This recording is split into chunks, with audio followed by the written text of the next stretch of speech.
नमस्कार, आपका स्वागत है टीवी 100 नेशनल पर और मैं हूं आपके साथ गौरव राजेंद्र।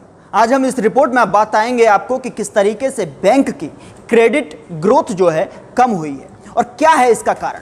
दरअसल आपको बता दें कि कोरोना महामारी ने देश भर में अपना पैर बसाल रखा है, जाल बिछा रखा है और इससे अछूता भारत भी नहीं रहा है, जिसके चलते आम जनता कर्ज के दबाव में जिंदगी जीने को मजबूर है। वित्त वर्ष 2020 और 2021 की अगर बात की जाए तो क्रेडिट ग्रोथ जो है 10.21 रही है। इसका कारण साफ तौर पर कोरोना को आंका जा रहा है। आखिरकार इस खबर में किस तरीके से ग्रोथ को ऊपर किया जाए, यानी कि ग्रोथ को बढ़ाने का क्या कारण है, आइए देखिए। वित्त वर्ष 2020-2021 के दूसरे महीने में कुल 10.21 लाख करोड़ रुपए की क्रेडिट ग्रोथ रही है, जबकि एक साल पहले इसी महीने में यह 10.65 लाख करोड़ रुपए थी, यानी 3.6% की गिरावट इसमें आई है। पिछले साल भी अप्रैल मई में क्रेडिट ग्रोथ में थी गिरावट। आंकड़ों के मुताबिक पिछले साल भी कोरोना काल में क्रेडिट ग्रोथ में वित्त वर्ष के पहले 2 महीने अप्रैल और मई में गिरावट आई थी, फिर जून से इसमें रिकवरी देखी गई थी। इसलिए माना जा रहा है कि इस साल भी जून महीने का जब आंकड़ा आएगा तो उसमें क्रेडिट ग्रोथ में सुधार दिखेगा। बता दें कि सालाना आधार पर अप्रैल महीने में भी उधारी में 2.2% की कमी आई थी।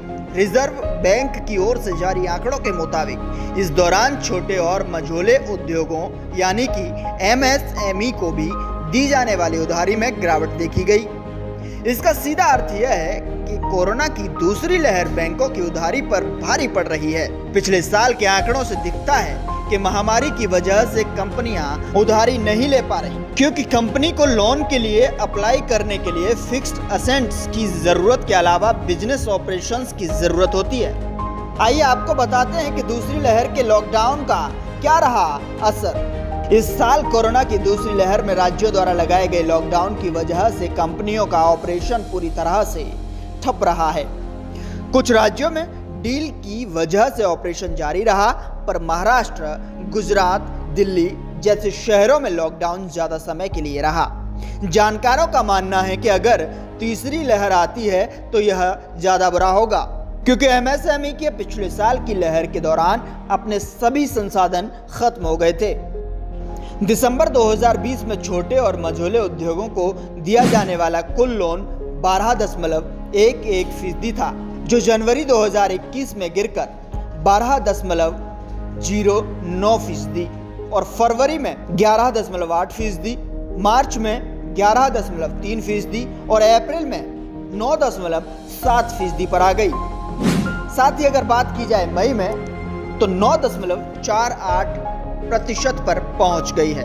मई 2021 में कुल बैंक क्रेडिट 108.33 करोड़ रुपए रही, जो मई 2020 में 102.22 लाख करोड़ रुपए के मुकाबले 6% ज्यादा रही है।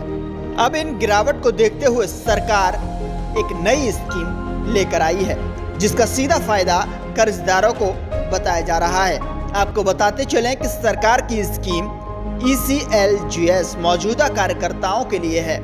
इसके लिए जो नए कर्ज लेने वाले हैं उनके लिए यह किसी मतलब की स्कीम नहीं है। ऐसे में कैश फ्लो की मुश्किल का सामना कर रहे हैं। अगर मध्यम कारोबारियों की बात करें तो मई 2020 में 1.11 लाख करोड़ रुपए की उधारी दी गई थी और मई 2021 में बढ़कर 1.83 लाख करोड़ रुपए हो गई थी। गंभीर हालात और गिरावट को देखते हुए बैंकों ने अप्रैल 2021 में 1.89 लाख करोड़ रुपए की उधारी दी थी, जो अप्रैल 2020 में 1.1 लाख करोड़ रुपए के मुकाबले ज्यादा रही। तो इन गिरावट को देखते ही सरकार जो स्कीम लेकर आई है उसका फायदा सीधे तौर पर कर्जदारों को ही होगा। फिलहाल के लिए इस रिपोर्ट में इतना ही। आप बने रहिए हमारे साथ और देखते रहिए टीवी 100 नेशनल।